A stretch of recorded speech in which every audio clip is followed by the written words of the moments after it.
bi an ka candidat belebeleba dɔ ɲɔgɔn fɛ commune 3 kɔnɔ n bɛ Cheikh Oumar Gadjoge ni bɛɛ lajɛlen ko les champs Cheikh ni ɲankuma. Merci, ça va? Ça va là.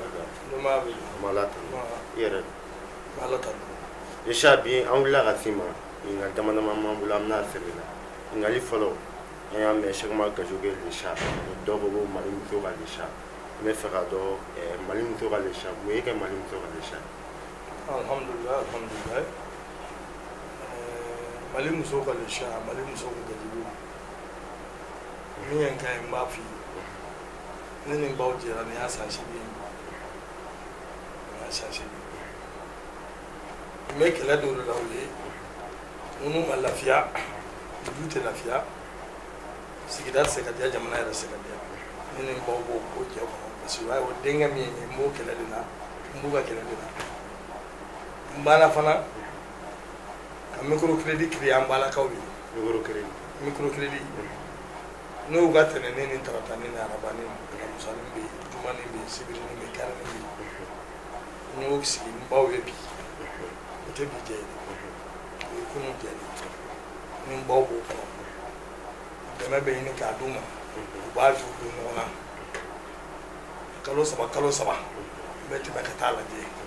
kɛsu bɛ lahala minnu kan ni dɛmɛ wɛrɛ bɛ fara kan u bɛ fara kan u former en comptabilité simplifiée, leur montrer aujourd'hui la différence entre la famille et l'entreprise. Comme on tient les bandes, d'où charger pour le cas, d'où charger pour le cas. Ani fana, u ka sigidaw la bi, n kelen bɛ ka lafiya da d'u ma. An ba ninnu de tun bɛ fajiri b'u sɔrɔ ji ɲini na, n'o lafiya da d'u caman ma. U ka sirako,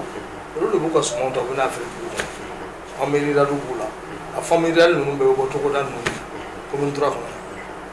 Mali yɛrɛ bi n'i y'a ta k'a lajɛ Bamakɔ district kɔnɔ famille de bɛ ka Bamakɔ labalo n kɛlen bɛ k'u lafiya u ka jiko la n kɛlen bɛ k'u lafiya u ka sirako la u bɛ se k'u ka finiw ta cogo min na n'u ka sumafɛnw ta ka na feere teriya la cogo min o de la u y'a fɔ Mali muso kɔnɔ o tɛ bi jɛ o ye kunun jɛ de wa n'u bɛ ɲɔgɔn fɛ depuis kunun bi wa sini an bɛ kɛ ɲɔgɔn fɛ. Belebele i da bɔra k'i da don n'a ye a fɔra i ma cogo min na muso ka Gadjogo an bɛ fɛ ka dɔn sisan hakili kun jumɛn ye bila k'i kan bɔ bolitiya nɔfɛ. O laɲini bɔra an balaka kelen ninnu de la ne yɛrɛ man ka caution sara olu ye 20 fara ɲɔgɔn kan ka taa ne ka caution sara a don Basiri bɛ yan ale ni Bokari Kanu de bila u taara sara trésor la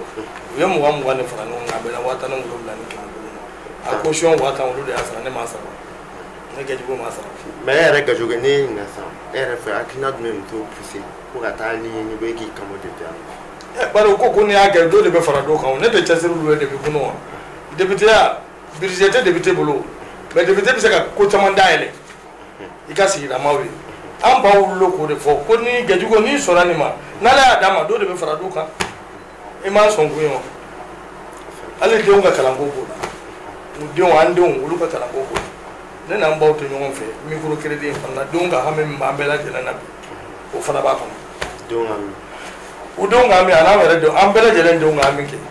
n ko denw ka hami bɛ muso de kan a tɛ cɛ kan an cɛw tɛ sigi o e bɛ tilen so wa ne bɛ tilen so wa denw bɛ lahala min kɛ so kɔnɔ e b'a dɔn wa u ka kalanko hali mɛtiri min bɛna kuru kɛ n de b'a ne ba ninnu de b'a fɔ ne tafe ko na k'a di e t'olu si kalama n'u jɛlen bɛ an b'o baara fana kan. Denmisɛnw ka kalanko o y'an baw an bɛna bɔ yen ka tɛmɛ anw cɛw kan tiɲɛ tɛ wa bari ni Madu dɛsɛra ou bien Seydou dɛsɛra ka kalan kɛ n b'a kɛ ko n bɛ taa bila n terikɛ ka garage la k'a sɔrɔ a ma former yɛrɛ parce que a y'i ban kalama mais denw ka se bi a bɛɛ bɛ denw ba ninnu de bolo donc f'olu de ka lafiya e m'a ye n y'a fɔ n ka kuma la n'olu ma lafiya du tɛ lafiya sigida tɛ diya jamana yɛrɛ tɛ se ka diya bari jamana si tɛ se ka diya ni éducation ɲuman tɛ ne ni n baw jɛkun ka ca. La bi b'a fɔ ma Mali muso ka Gadjogo bari ko hami ye n ka hami de n b'u ka kɛlɛ de. Mais ka yɛrɛ ka se Mali muso bɛɛ de ma o bɛna dan ne bɛ commune 3 kɔnɔ. N m'a f'i ye n ko Mali muso m'a f'i ye n ko commune 3 muso ka Gadjogo n ko Mali muso ka Gadjogo ne bɛ fan bɛɛ de bi jɛ tɛ o ne m'a f'i ye n ko commune 3 muso ka Gadjogo dɛ Mali muso ka Gadjogo. E yɛrɛ m'o de question posé yan. Ok Gadjogo kɔfɛ i bɛ kalatafili nɔfɛ an bɛ fɛ ka dɔn e ye baaraba jumɛn yɛrɛ kɛ commune 3 kɔnɔ min bɛ se ka lakana.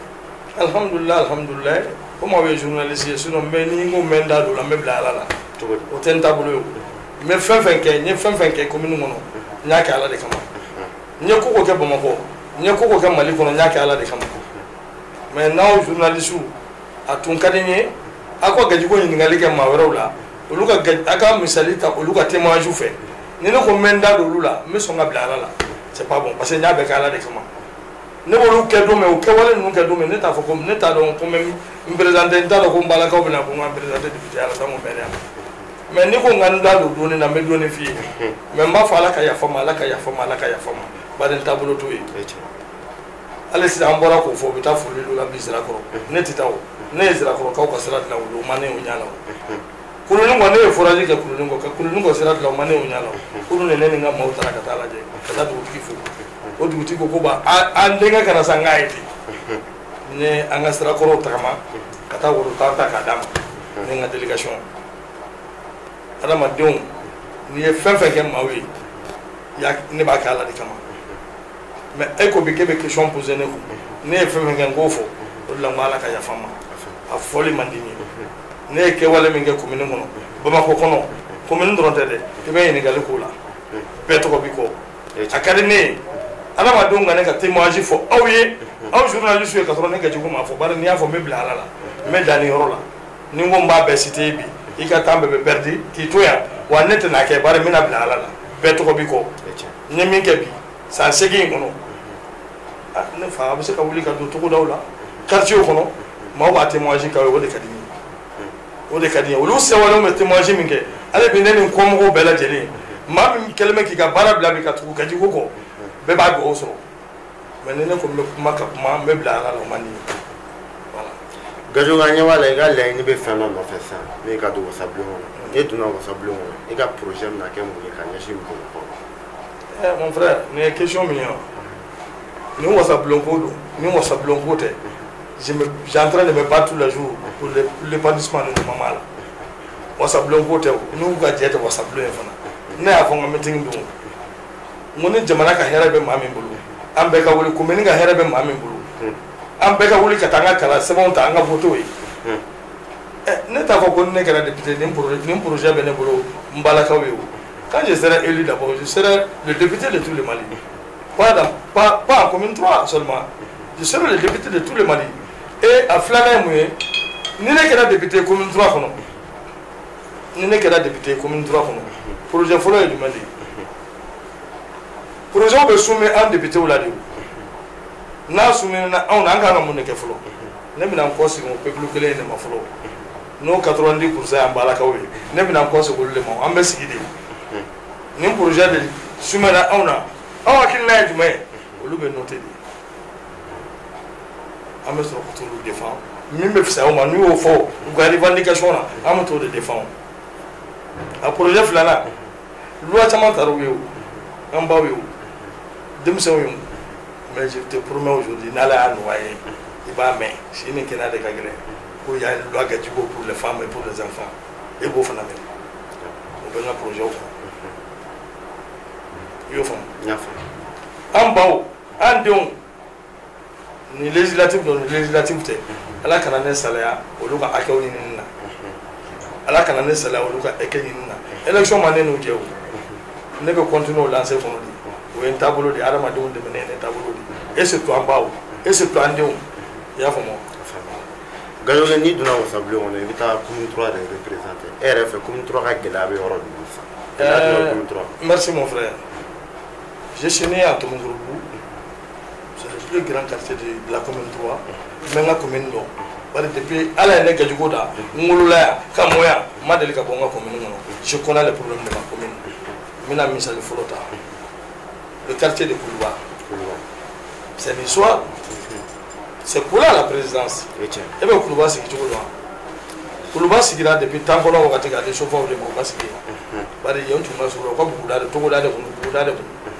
mais bi il y a un problème de redressement Kulubaka n'i banana Kuluba bi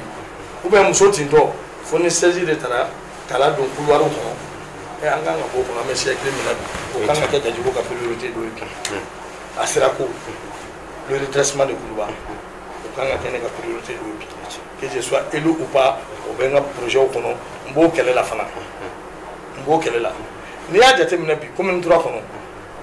quartier dɔw bɛ yen ji tɛ yen o ka bɔ hakili ma dɛ quartier dɔw bɛ yen komi n y'a fɔ n tun tɛna fɛn dɔ fɛ mais i ka nin question kɔnɔ je suis obligé ka fɛn dɔ fɔ a la ne wolola Samɛ o don o y'a sɔrɔ an b'a dɔn an bɛna don élection ko yɛrɛ kɔnɔ ko muso tentɔ 3 kɔnɔ tiɲɛna n ko mun fɛ ko sirako o dugusajɛ n ye maaw bila ka taa o de la ne ko ne ye fɛn minnu kɛ a ye ɲininkali kɛ a bɛ fɔ aw ye mais i ye fɛn min fɔ n bɛ commune 3 degun dɔn kojugu degun caman de b'anw fɛ yan bi degun caman campement filɛ nin ye a zoro ba c'est pas l'outil o ye commune 3 de ye commune 3 de Bamakɔ n'i ma yɔrɔ ye o commune 3 problème tɛ fɔ ka ban degun bɛ commune 3 jagokɛlaw kan n b'o fana kalama bari bi commune 3 sugu n y'o présenté au sein du Sénat Mali ne bɛ n ka commune degun dɔn bari depuis ala ye ne kɛ cogo da n wolola yan ka mɔ yan n ma deli ka su kelen sigi n ka commune kɔ i y'a faamu donc n bɛ n ka commune degun dɔn nin élection dɔ nin élection tɛ n bɛ boliboli la o an bɛ ala de deli ala ka se k'a ta fanga di hali bi maa kelen tɛ se ko la o n b'o de fɔ don o don n ko an faralen ɲɔgɔn kan an b'an ka hakɛw ɲini commune 3 man ka to kɔfɛ Bamakɔ n'i ma yɔrɔ de commune 3 ye ne b'an ka hakɛw dɔn hali bi n b'a kɛlɛ o la n y'o de fɔ maa kelen tɛ se o de la n ko commune 3 bi cɛbɔ min bɛ sen na bɛɛ ka lajɛ maa min n'a ka kan an bɛɛ lajɛlen ka taa vote ye an ka commune nin ka bɔ nɔgɔ la ne kɔni b'a degun dɔn wa n bɛ ka don k'a la. muso ka gajo kɛ bɛɛ lajɛlen ko muso ka gajo kɛ an bɛ fɛ ka dɔn sifinnakaw min ye denmisɛnnin n'ala ye nɔgɔya kɛ e ne donna wasabulon kɔnɔ olu bɛna nafa jumɛn sɔrɔ i ka projet jumɛn bɛ kɔnɔ ka ɲɛsin o ma. alhamdulillah dan an ka fɔ fɔlɔ ko ne donna wasabulon na ne b'a jeunes ka kɛlɛ la o depuis élection ko in tɛ o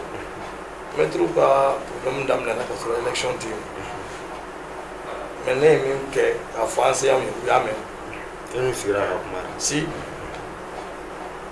sera Tɔnbɔkutu ekɔliso mɛtiriw ma n sera Bazi ekɔliso mɛtiriw ma ɲɔmin fila n ser'u ma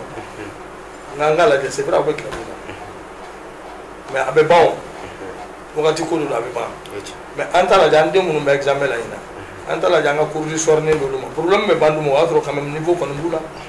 problème bɛ ban bi n'a fɔra ko ka taa cours daminɛ olu dun bɛ so hali bi niveau jumɛn b'u la u bɛ passer ten niveau tɛ yen n b'a dɔn degun b'a kɔrɔ ka saraw tigɛlen don n ka directeur de campagne o don n dɔgɔnin don o y'a sɔrɔ a ma kɛ directeur de campagne bari an kun b'a don campagne kɔnɔ n ko alimamu c'est un monsieur maître alimamu kulibali n ko degun dɔw bɛ yen an ka denw kan bi ne kɔni sera u ka enseignants ma n ye layidu dɔ ta o ye layidu dɔ ta ye ala barika la o y'o tɛmɛ o bon min kɛra o bɛnnen bɛ enseignants ma o t'o kɛ jugu t'o fɔ n'i y'a fɔ n bɛ bila ala la n y'a kɛ ala de kama k'a ye degun min b'u kan an ka jɛ k'a partager ɲɔgɔn fɛ n b'o kɛla jeunes ye a filanan nin élection dɔ nin élection tɛ partout je passe n b'a fɔ denmisɛnw ye bi sisan min te min ba a y'o bila c'est vrai baarabaliya de b'aw bila la o on a dans notre vision aujourd'hui de créer des centres de formation dans notre commune pour la jeunesse bari bɛɛ tɛ se ka kɛ fonctionnaire ye ɲɛmɛ jago min filɛ a bɛ kalan a formation bɛ yen taariya min filɛ a formation bɛ yen mécaniciya min filɛ a formation bɛ yen menuiserie a formation bɛ yen métallique ou bois a bɛ formation bɛ yen o b'anw ka programme na o tɛ élection ko ye o lielen tɛ élection na juste pour l'épanouissement de la jeunesse de ma commune. Deuxième chose ni frère maître alimamu kulibali an ye réflexion dɔ kɛ an ye baro dɔ kɛ don dɔ o y'a sɔrɔ an miiri tɛ élection ko yɛrɛ an ko bi moi j'ai eu l'agrément il est ici il y a une société de créer pour l'emploi des jeunes dans notre commune qui est Omega Sécurité il m'a fait qu'un recrutement qu'à lancer je l'ai mis en contact avec le directeur commercial bientôt le chômage sera réduit dans ma commune et jeunesse qu'à souci j'ai le devoir aujourd'hui de sensibiliser ma jeunesse an ka segin an ka kɔrɔlenw ma jamana in mako b'olu la den ka fa dɔn kɔrɔ ka kɔrɔ dɔn dɔgɔ ka kɔrɔ dɔn n'o kɛra a ka ca ala fɛ jamana mako bɛ cohésion sociale min na a bɛ taa a filanan ye mun ye ni den ninnu ye baaranin dɔ sɔrɔ bi olu baw fana lafiyalen don bi n frère hali kɛlɛ min b'an ka jamana kɔnɔ a bɛ ban bon. Donc, nous avons combat aujourd'hui. Comment la cohésion sociale puisse revenir dans ce pays, c'est le combat de tous les jours. Donc, à Bebo de Kono, la FIA sort. Ni la FIA mana, du coup, tu sais qu'à dire, Jamana te dit,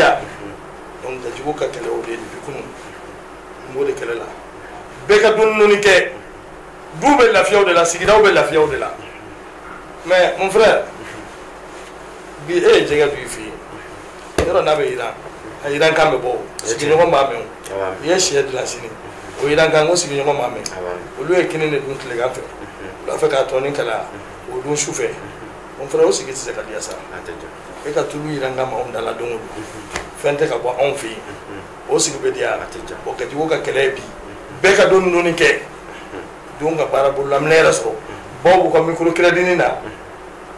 dugu te diawa du te diawa bo ka jugo bo de ko ma kono bi ne bo de ni malien bela jelen fe shini kena ani do ni barka ko ni malien be fe ala kana mfili ko ala kan to sira o de na kala ni gajoge bora ki dado bara chamana ani la ni chama bi bolo ka yashin kumini yara ani ga fe malien bela ni o bara pe ko fe alo na ni mi kono ka yashin kumini e dale bala bi be de mo sablo mo o ba ala de bolo tene bolo o ba ala de bolo Canada sita ko ne de bedum ya fo mo bebe campagne ke ala kele me ka foten ma me mala de bodo ne ke jibo ta fo ka fo ne de kai o ba ala de bodo tene bodo ay kalam la la ne tse ko fo election ma ke fo me gajo we ka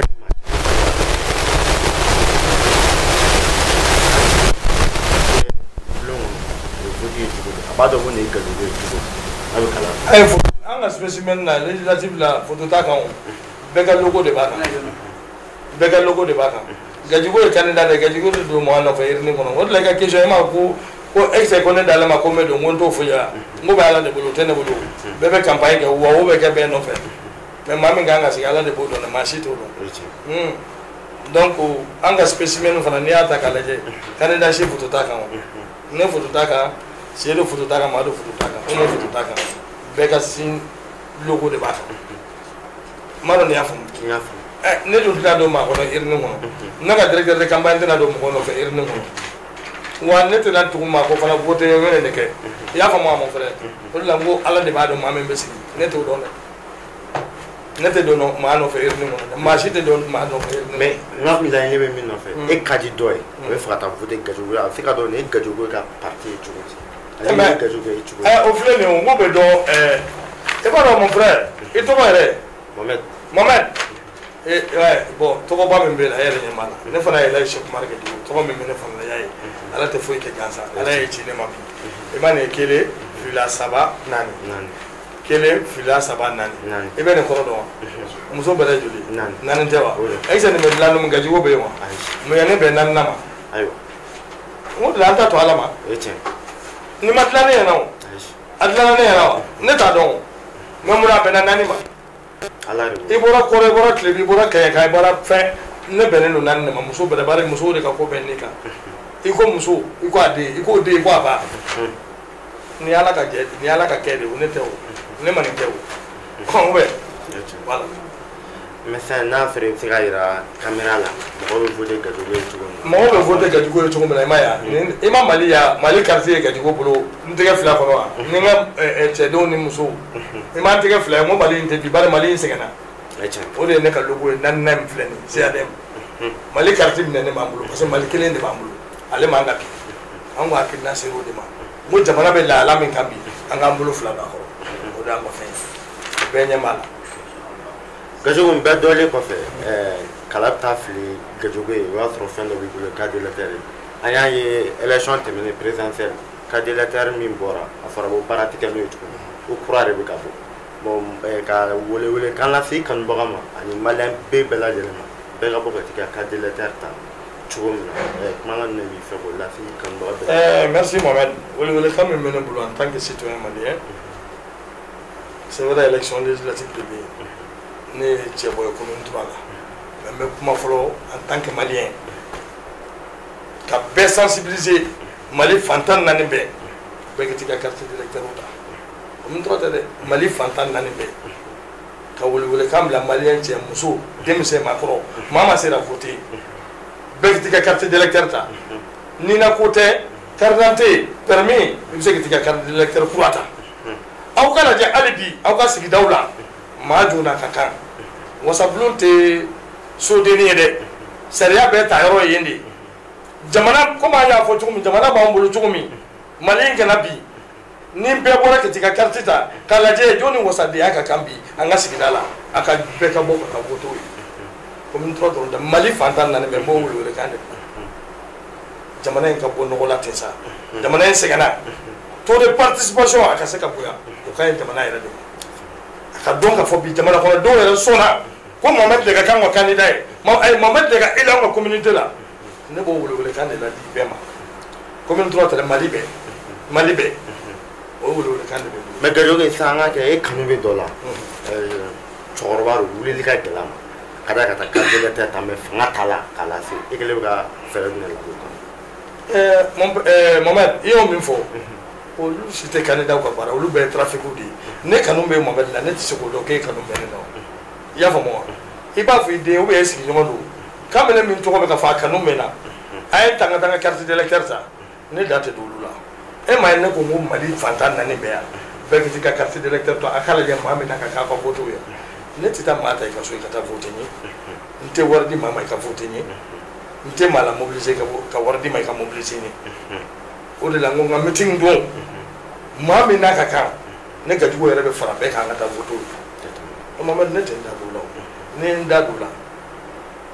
ne ka patriotisme ma dafa o la un bon patriote tu laisses les gens libres on a la démocratie kana taa maa bila maa ta carte d'électeur ta pour que ka voter ta i b'a sɔrɔ sigida la a t'a fɛ ka voter ye mais a bɛ malo i ma kibaruya de la ka ko dɔ k'a ye an ka bɔ o kɔnɔ kama ninnu an k'o bila o de ye jamana in sɛgɛn an ka bɔ kama kɔnɔ maa min n'a ka kan sigida la bɛɛ ka voter ye ne wele kan bɛ ne bolo k'o di maliyɛn bɛɛ ma mali localité bɛɛ la c'est ce que je voulais vous dire. sisan kuma ka laban na ka welewelekan lase musolakaw ma ani sifinnakaw welewelekan jumɛn b'i la bolo ka ɲɛsin wagati. non welewelekan min bɛ yen n y'o de fɔ ne to o fɔ n kanubagaw dɔrɔn ye parce que mali bɛɛ ye n kanubaga de ye mali muso bɛɛ ye n kanubaga de ye n k'u bɛ fan o fan k'a f'u ye k'u denw k'u cɛw u k'u la mobiliser bɛɛ k'i ka carte d'électeur ta mali fan bɛɛ dɛ mali fan bɛɛ bari musow de cɛsirilen don élection na u k'u cɛw nɛgɛ k'u denw nɛgɛ u ka bɔ u t'u ka carte d'électeur ta maa min ni wasa député ka kan bi u ka sigida la u ka taa voter o tigi ye ne b'o de wele kan bila n y'o de fɔ kunu n b'o de fɔ bi sini n b'o de fɔ fana o de don. a diyara n ye. merci merci. k'an filɛbaga bɛɛ lajɛlen fo mali kɔnɔ mali kɔkan bi an ni Sɛkumaru Gajoge de tun bɛ ɲɔgɔn fɛ ni bɛɛ lakɔrɔ le sa commune 3 kɔnɔna la o la bi an n'ale de tun bɛ ɲɔgɔn o la an b'a fɔ assalamu aleykum warahmatulahi taala a k'an bɛɛ diɲɛ wagati wɛrɛ.